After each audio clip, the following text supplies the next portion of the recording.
राधे राधे मेरे प्यारे भाइयों बहनों माताओं व बंधुओं, संस्कार की बातें चैनल में आपका स्वागत है। बंधुओं, आज मैं अपनी वीडियो में आपको बताने जा रही हूँ सावन का पहला सोमवार क्यों इतना खास है। सावन के सोमवार की इतने महत्व क्या है, क्या कथा है और क्या पूजा विधि और व्रत के नियम हैं। बंधुओं, क्या आपने कभी सोचा है कि आखिर सावन का पहला सोमवार ही इतना विशेष क्यों माना जाता है? क्यों करोड़ों शिव भक्त इस दिन सुबह से ही मंदिरों में जल चढ़ाने के लिए लंबी लंबी कतारों में खड़े दिखाई देते हैं? क्या केवल जल चढ़ाने से ही भगवान शिव प्रसन्न हो जाते हैं या फिर इसके पीछे कोई और आध्यात्मिक या पौराणिक रहस्य है? आज इस वीडियो में हम सावन के पहले सोमवार से जुड़ी हर महत्वपूर्ण बात आपको विस्तार से बताएंगे। भगवान शिव को देवों के देव महादेव कहा जाता है। ये भोलेनाथ हैं जो अपने भक्तों की सच्ची भक्ति से बहुत जल्दी प्रसन्न हो जाते हैं। हिंदू धर्म में सावन का महीना भगवान शिव की आराधना का सबसे पवित्र माना जाता है। इस महीने का पहला सोमवार पूरे सावन की शुरुआत का प्रतीक होता है, इसलिए इसका विशेष महत्व है। आज हम जानेंगे सावन का पहला सोमवार क्यों महत्वपूर्ण है, इसकी पौराणिक कथा कैसे है और इसकी पूजा कैसे करनी चाहिए, कौन से नियम अपनाने चाहिए और इस दिन की पूजा से क्या आध्यात्मिक लाभ हैं। बंधुओं, धार्मिक मान्यताओं के अनुसार सावन का महीना भगवान शिव का प्रिय महीना है। एक प्रमुख मान्यता यह है कि समुद्र मंथन के दौरान जब हलाहल विष निकला तो भगवान शिव ने संसार की रक्षा के लिए उसे अपने कंठ में धारण किया। विष की तीव्र गर्मी को शांत करने के लिए देवताओं ने उन पर जल अर्पित किया। इसी कारण सावन में शिवलिंग पर जल अभिषेक करने की परंपरा प्रचलित मानी जाती है। इसके अलावा सावन वर्षा ऋतु का महीना है। प्रकृति हरी भरी हो जाती है, नदियां जल से भर जाती हैं, वातावरण शुद्ध हो जाता है। यह समय आध्यात्मिक साधना और भगवान के स्मरण के लिए बहुत उपयुक्त माना जाता है। बंधुओं, सोमवार का संबंध सोम अर्थात चंद्रमा से माना जाता है। पौराणिक कथाओं के अनुसार चंद्रदेव ने भगवान शिव की आराधना कर उनका आशीर्वाद प्राप्त किया था। भगवान शिव अपने मस्तक पर चंद्रमा को धारण करते हैं, इसलिए सोमवार का दिन उनकी विशेष पूजा के लिए समर्पित माना जाता है। जब सोमवार और सावन का महीना एक साथ आते हैं तो उस दिन का महत्व और भी बढ़ जाता है। पहले सोमवार का महत्व। सावन का पहला सोमवार पूरे महीने की भक्ति का प्रारंभ माना जाता है। बहुत से श्रद्धालु इसी दिन व्रत का संकल्प लेते हैं और पूरे सावन भगवान शिव की पूजा करते हैं। मान्यता है इस दिन सच्चे मन से की गई पूजा व्यक्ति के मन को शांति देती है, नकारात्मक विचारों को दूर करती है और भगवान शिव की कृपा प्राप्त करने का अवसर देती है। सावन के पहले सोमवार की पूजा विधि इस प्रकार है। सोमवार को प्रातःकाल स्नान करें और हो सके तो गंगा जल भी नहाने के जल में डाल लें और फिर भगवान शिव के मंदिर में जाएं और एक शुद्ध आसन पर बैठें और सबसे पहले घी का दीपक जलाएं। उसके बाद भगवान गणेश जी को जल अर्पित करें, फिर माता पार्वती को, फिर शिव जी को और फिर नंदीगण को जल चढ़ाएं और फिर इसी क्रम से पंचामृत भी भगवान को अर्पित करें। पंचामृत को कैसे बनाएं? गाय का कच्चा दूध, दही, शहद, गाय का घी और शक्कर, इन पांचों को मिलाकर पंचामृत बनाया जाता है। इसके बाद फिर से भगवान शिव को शुद्ध जल अर्पित करें, फिर भगवान शिव को जनेऊ चढ़ाएं और फिर भगवान को चंदन से तिलक करें। इसके बाद साफ और धुले हुए बिल्वपत्र भगवान शिव को अर्पित करें। इसके बाद यदि आपकी कोई इच्छा है फिर भगवान शिव को बेल पत्र पर शहद लगाकर अर्पित करें और फिर धतूरा, आक के फूल, शमी पत्र और फूल भगवान को अर्पित करें। फिर ओम नमः शिवाय मंत्र का जाप रुद्राक्ष की माला पर वहीं बैठकर करें। यदि समय हो तो शिव चालीसा, रुद्राष्टकम, महामृत्युंजय का पाठ करें। फिर कपूर से आरती करें और भगवान को भोग लगाएं। सोमवार व्रत के नियम। व्रत का अर्थ केवल भोजन छोड़ना ही नहीं, इसका वास्तविक उद्देश्य मन और व्यवहार को शुद्ध करना है। इस दिन सात्विक भोजन करें, यदि संभव हो तो फलाहार करें। झूठ बोलने, क्रोध करने, किसी का अपमान करने और नकारात्मक सोच से बचें। जरूरतमंद लोगों की सहायता करें और भगवान शिव का नाम स्मरण करते रहें। यही व्रत की सच्ची भावना मानी जाती है। इस दिन से मनुष्य को क्या सीख मिलती है? सावन का पहला सोमवार हमें सिखाता है कि सच्ची भक्ति केवल मंदिर जाने या जल चढ़ाने तक सीमित नहीं है। भगवान शिव का जीवन त्याग, करुणा, धैर्य और सभी के कल्याण का संदेश देता है।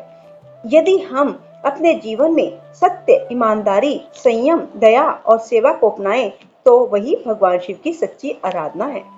सावन सोमवार व्रत कथा। श्रावण सोमवार की कथा के अनुसार अमरपुर नगर में एक धनी व्यापारी रहता था।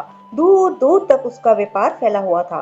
नगर में उस व्यापारी का सभी लोग मान सम्मान करते थे। इतना सब कुछ होने पर भी वह व्यापारी अंतर मन से बहुत दुखी था, क्योंकि उस व्यापारी का कोई पुत्र नहीं था। दिन रात उसे एक ही चिंता सताती, उसकी मृत्यु के बाद उसके इतने बड़े व्यापार और धन संपत्ति को कौन संभालेगा।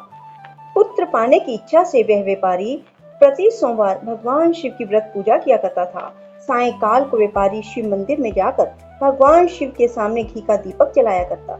उस व्यापारी की भक्ति को देखकर एक दिन माता पार्वती ने भगवान शिव से कहा, हे प्राणनाथ, यह व्यापारी आपका सच्चा भगत है। कितने दिनों से यह सोमवार का व्रत और पूजा नियमित करता है। भगवान, आप इस व्यापारी की मनोकामना अवश्य पूर्ण करें। भगवान शिव ने मुस्कुराते हुए कहा, हे पार्वती, इस संसार में सबको उनके कर्म के अनुसार फल की प्राप्ति होती है। प्राणी जैसा कर्म करते हैं, उन्हें वैसा ही फल मिलता है। इसके बावजूद पार्वती जी नहीं मानी। उन्होंने आग्रह करते हुए कहा, नहीं प्राणनाथ, आपको उस व्यापारी की इच्छा पूरी करनी ही पड़ेगी। यह आपका अनन्य भक्त है। प्रति सोमवार आपका विधिवत व्रत रखता है और पूजा अर्चना के बाद आपको भोग लगाकर एक समय भोजन करता है। आपको इसे पुत्र प्राप्ति का वरदान देना ही होगा। पार्वती जी का इतना आग्रह देखकर भगवान शिव ने कहा, तुम्हारे आग्रह पर मैं इस व्यापारी को पुत्र प्राप्ति का वरदान देता हूँ, लेकिन इसका पुत्र 16 वर्ष से अधिक जीवित नहीं रहेगा। उसी रात भगवान शिव ने स्वप्न में उस व्यापारी को दर्शन देकर उसे पुत्र प्राप्ति का वरदान दिया और उसके पुत्र के 16 वर्ष तक जीवित रहने की बात भी बताई। भगवान के वरदान से व्यापारी को खुशी तो हुई, लेकिन पुत्र की अल्पायु की चिंता ने उस खुशी को नष्ट कर दिया। व्यापारी पहले की तरह सोमवार का विधिवत व्रत करता रहा। कुछ महीने पश्चात उसके घर अति सुंदर पुत्र उत्पन्न हुआ। पुत्र जन्म से व्यापारी के घर में खुशियां भर गई। बहुत धूमधाम से पुत्र जन्म का समारोह मनाया गया। व्यापारी को पुत्र जन्म की अधिक खुशी नहीं हुई, क्योंकि उसे पुत्र की अल्पायु के रहस्य का पता था। यह रहस्य घर में किसी को नहीं मालूम था।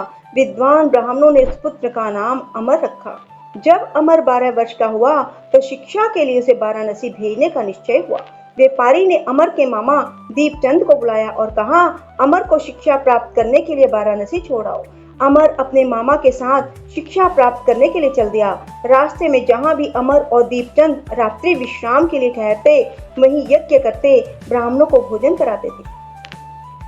लंबी यात्रा के बाद अमर और दीपचंद एक नगर में पहुंचे। उस नगर के राजा की कन्या के विवाह की खुशी में पूरे नगर को सजाया गया था। निश्चित समय पर बारात आ गई, लेकिन घर का पिता अपने बेटे के एक आंख के काने होने के कारण बहुत चिंतित था। उसे इस बात का भय सता रहा था कि राजा को इस बात का पता चलने पर कहीं वह विवाह से इनकार ना कर दे। इससे उसकी बहुत बदनामी होगी। वर के पिता ने अमर को देखा तो उसके मस्तिष्क में एक विचार आया। उसने सोचा, क्यों ना इस लड़के को दूल्हा बनाकर राजकुमारी से विवाह करा दूं। विवाह के बाद उसको धन देकर विदा कर दूंगा और राजकुमारी को अपने नगर में ले आऊंगा। वर के पिता ने इसी संबंध में अमर और दीपचंद से बात की। दीपचंद ने धन मिलने के लालच में वर के पिता की बात स्वीकार कर ली। अमर के दूल्हे के वस्त्र पहनाकर राजकुमारी चंद्रिका से विवाह करा दिया गया। राजा ने बहुत सा धन देकर राजकुमारी को विदा किया।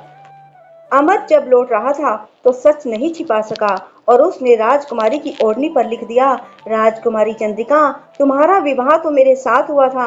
मैं तो वाराणसी में शिक्षा प्राप्त करने जा रहा हूँ।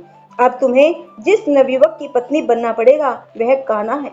जब राजकुमारी ने अपनी ओढ़नी पर लिखा हुआ पढ़ा, उसने काने लड़के के साथ जाने से इनकार कर दिया। राजा ने सब बातें जानकर राजकुमारी को महल में रख लिया। उधर अमर अपने मामा दीपचंद के साथ वाराणसी पहुंच गया। अमर ने गुरुकुल में पढ़ना शुरू कर दिया। जब अमर की आयु 16 वर्ष पूरी हुई तो उसने एक यज्ञ किया। यज्ञ की समाप्ति पर ब्राह्मणों को भोजन कराया, खूब अन्न वस्त्र दान किए। रात को अमर अपने शयन कक्ष में सो गया। शिव के वरदान के अनुसार शयन अवस्था में अमर के प्राण पखेरु उड़ गए। सूर्योदय पर मामा अमर को मृत देकर रोने पीटने लगा। आसपास के लोग भी एकत्र होकर दुख प्रकट करने लगे। मामा के रोने विलाप करने के स्वर समीप से गुजरते हुए भगवान शिव और माता पार्वती ने भी सुने। पार्वती जी ने भगवान से कहा, प्राणनाथ, मुझसे इसके रोने के स्वर सहन नहीं हो रहे, आप इस व्यक्ति के कष्ट अवश्य दूर करें। भगवान शिव ने माता पार्वती के साथ अदृश्य रूप में समीप जाकर अमर को देखा तो पार्वती जी से बोले, पार्वती, यह तो उसी व्यापारी का पुत्र है। मैंने इसे 16 वर्ष की आयु का वरदान दिया था, इसकी आयु तो पूरी हो गई। पार्वती जी ने फिर भगवान शिव से निवेदन किया, हे प्राणनाथ, आप इस लड़के को जीवित करें, नहीं तो इसके माता पिता पुत्र की मृत्यु के कारण रो रो कर अपने प्राणों का त्याग कर देंगे। इस लड़के का पिता तो आपका परम भक्त है, वर्षों से सोमवार का व्रत करते हुए आपको भोग लगा रहा है। पार्वती के आग्रह करने पर भगवान शिव ने उस लड़के को जीवित होने का वरदान दिया और कुछ ही पल में वह जीवित होकर उठ बैठा। शिक्षा समाप्त करके अमर मामा के साथ अपने नगर की ओर चल दिया। दोनों चलते हुए उसी नगर में पहुंचे जहां अमर का विवाह हुआ था। उस नगर में भी अमर ने यज्ञ आयोजन किया। समीप से गुजरते हुए नगर के राजा ने यज्ञ का आयोजन देखा। राजा ने अमर को तुरंत पहचान लिया। यज्ञ समाप्त होने पर राजा अमर और उसके मामा को महल में ले गया और कुछ दिन उन्हें महल में रखकर बहुत सा धन वस्त्र देकर राजकुमारी के साथ विदा कर दिया। रास्ते में सुरक्षा के लिए राजा ने बहुत से सैनिकों को भी भेजा। दीपचंद ने नगर में पहुंचते ही एक दूत को घर भेजकर उसके आगमन की सूचना भेजी। अपने बेटे अमर के जीवित वापस लौटने की सूचना से व्यापारी बहुत प्रसन्न हुआ। व्यापारी ने अपनी पत्नी के साथ एक कमरे में बंद कर रखा था। भूखे प्यासे रहकर व्यापारी और उसकी पत्नी बेटे की प्रतीक्षा कर रहे थे। उन्होंने प्रतिज्ञा कर रखी थी, यदि उन्हें अपने बेटे की मृत्यु का समाचार मिला तो दोनों प्राण त्याग देंगे। व्यापारी अपनी पत्नी और मित्रों के साथ नगर के द्वार पर पहुंचा। अपने बेटे के विवाह का समाचार सुनकर पुत्र वधू राजकुमारी चंद्रिका को देखकर उसकी खुशी का ठिकाना न रहा। उसी रात भगवान शिव ने व्यापारी के स्वप्न में आकर कहा, हे श्रेष्ठी, मैंने तेरे सोमवार के व्रत करने और व्रत कथा सुनने से प्रसन्न होकर तेरे पुत्र को लंबी आयु प्रदान की है। व्यापारी बहुत प्रसन्न हुआ। सोमवार का व्रत करने से व्यापारी के घर में खुशियां लौट आई। शास्त्रों में लिखा है, जो स्त्री पुरुष सावन के सोमवार का विधिवत व्रत करते और व्रत कथा सुनते हैं, उनकी सभी इच्छाएं पूर्ण हो जाती हैं। बोलो शिव शंकर भोलेनाथ की जय। हर हर महादेव, हर हर महादेव, हर हर महादेव। बंधुओं, यदि आप चाहते हैं कि आपको कथा श्रवण का पूर्ण फल प्राप्त हो तो कमेंट बॉक्स में हर हर महादेव अवश्य लिखें। राधे राधे, जय श्री कृष्णा, धन्यवाद।